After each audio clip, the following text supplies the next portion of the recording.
Magandang araw mga kaibigan. So yan nga, bago natin umpisa na ating video ngayong araw na to ay gusto ko munang batiin at i-shout out ang ating mga new followers at gayon din ang mga old followers at ang mga hindi pa nakapollow sa ating page ay shout out po sa inyo. Yan. At yun nga, ang featured video natin ngayon ay umpisa natin sa pagigisa ko nitong karne ng baboy. So yan guys, kita nyo naman. So, ginigisa ko yung karne ng baboy. At syempre, magluluto tayo ngayon ng pansit. So, first step niyan, syempre, make sure na lutuin nyo muna yung baboy. Then, after that, igisa nyo yung sibuyas at bawang. I-mix nyo na ngayon dun sa baboy. No? At syempre, ang gulay na kasama nito ay cabbage and carrots. So, yan ang isasama nating gulay dito sa ating lulutuing pansit. So yan guys, nahiwa-hiwa ko na yung ating carrots at yung ating cabbage na ilalagay natin dito. Ang sunod naman syempre ay syempre lalagyan na natin ng sabaw itong ating ginigisang baboy. So yan guys, lagyan natin ng tubig na naayon sa dami na kailangan natin para sa ating pansit. At sunod kong ilalagay dyan yung toyo. So, ang ginamit nga pa nating toyo dito ay marca piña. So, yan guys. So, inilagay na natin lahat ng toyo kasi kakaunti naman na siya.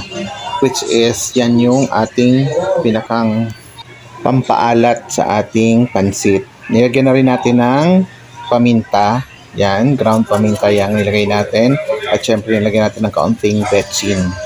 Kaunti lang guys. At syempre, para sa lumasa ng todo, lagyan natin ng 2 pork cubes. So yan guys, halu-haluin lang natin para mag-mix yung mga ingredients niya. And then after that, ay atin na siyang tatakpan para pakukuluin natin siya. So yan guys, ito nga pala yung lulutuin natin today. Yan. So, pansit canton at saka pansit bihon. So, ito yung kukumbay natin sa ating lulutuing pansit. So, abangan nyo guys ang ating output. Okay guys, yan, kumukulo na yung ating kaldo ng ating pansit. Kung mapansin nyo, marami ang nilagay akong toyo kasi hindi na tayo maglalagay ng salt. Toyo na lang. So, ngayon, iuhulog ko na itong pansit. So, hulog lang natin yan dito. Bali, ito ay ilan ba to? So, bali 500 grams itong pansit na ilalagay natin. Dalawa siya. So, hayaan lang natin siyang kumulo for how many minutes hanggang sa maluto yung pansit. Then, cover na natin guys. Yan. So, wala tayong pang-cover na maayos kaya ito na yung ginamit natin. So, let it be there for how many minutes until maluto yung ating bihon. Saka natin ilalagay yung ating pansit canton. Kasi maalat na yung pansit canton kaya hindi na tayo maglalagay ng salt. Makalipas ang ilang minuto guys, ito na ang ating pansit. Yan, unti-unti na siyang naluluto. So, bali haluin natin siya para maging pantay yung kanyang pagkakaluto. Yan guys, oh. Kita nyo naman. Unti-unti na siyang lumalambot. Yan guys, sunod natin ilalagay yung ating pansit canton kasi malapit nang kumati yung ating sabaw. So ito na guys, yan. Yan. So lagay lang natin yan.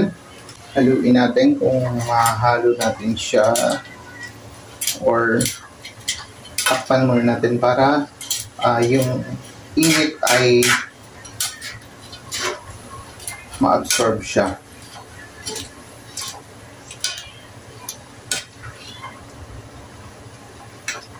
So haluin, medyo mahirap halagin kasi maliit yung ating kawali. Pero later magsusubside naman tong pansit canton kasi lalambot siya. So, mahahalo natin siya ng ayos. Guys, naamoy ko na yung mabangong pansit.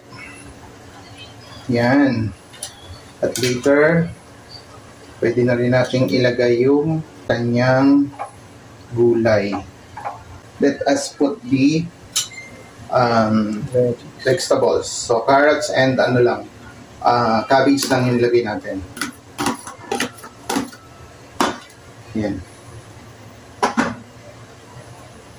So, gamitan na natin ang ating yan. So, kailangan umilalim yung ano para maluto. Kita nyo guys, malambot na agad yung pancit canton. So, dito, gulay na lang yung ating. So, tama lang yung luto ng pancit, hindi lapsak or hindi sobrang lambot. So, guys, after malapit na siyang maluto. Mukha nang masarap guys itong pancit natin. So, pag-comment nyo naman dyan kung anong reaction nyo dito sa pagluluto natin ng pancit. Ayan lang guys. So, basic lang po pagluluto ng pancit. Hindi mahirap. So, pawasan lang natin yung apoy niya para hindi ganun ka...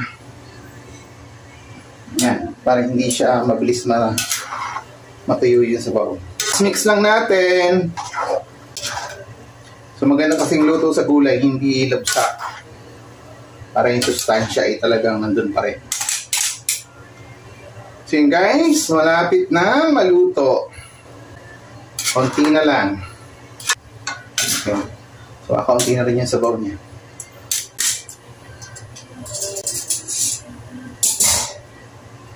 So another thing guys, lagyan natin siya ng mantika.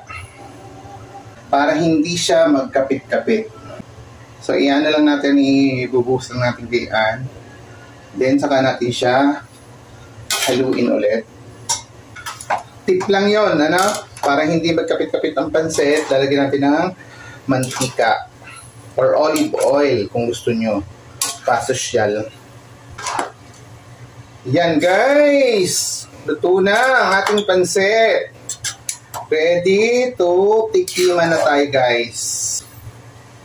O, diba? So, hindi na tayo naglagay ng patis kasi alayaw naman natin ng patis para na rin sa ating health.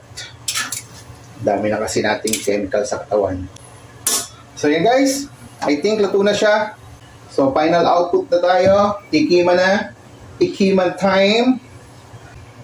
Go. Sasandap na tayo guys ng ating pansit. Ito na. So, ito na guys, kasi magpapa-pre-taste tayo sa ating mga kasama dito sa bahay. Paunti na. Huwag natin lagyan ng laman. Tara! Siyempre, unahin natin. Bumit mo na lang yan. So, yan guys, dito na tayo sa labas at siyempre, una natin patitikimin yung tagalasa ng ating pagkain. Ano Uy, ba't nakalabas? Second time around. Ginamit ka. So, ano kaya ang lasa niya? Out of 1 to 10, anong lasa niya?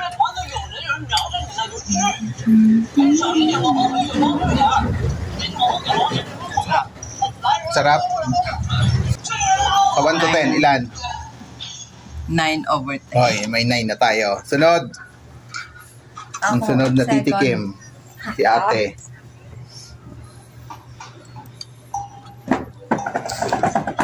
Ang init.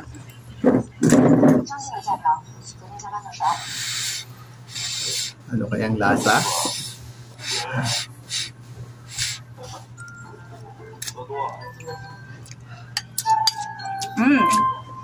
Masarap. Masarap na. 1 to 10, ilan? 10. Wow, perfect. Asak, ikaw na. Ikaw na't mainit. Oh. Bilis. Si Sakari naman. Ito yung mahilig kumain, kaya tingnan natin kung anong panglasa niyan.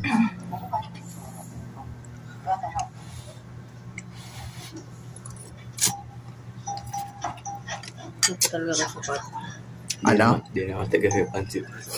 Ano daw? Ano, 1 to, wait. So, ko. 9. 9 lang daw. Pero okay na. At syempre, si kuya naman ang lalasa. Kuya, ayan, may... next.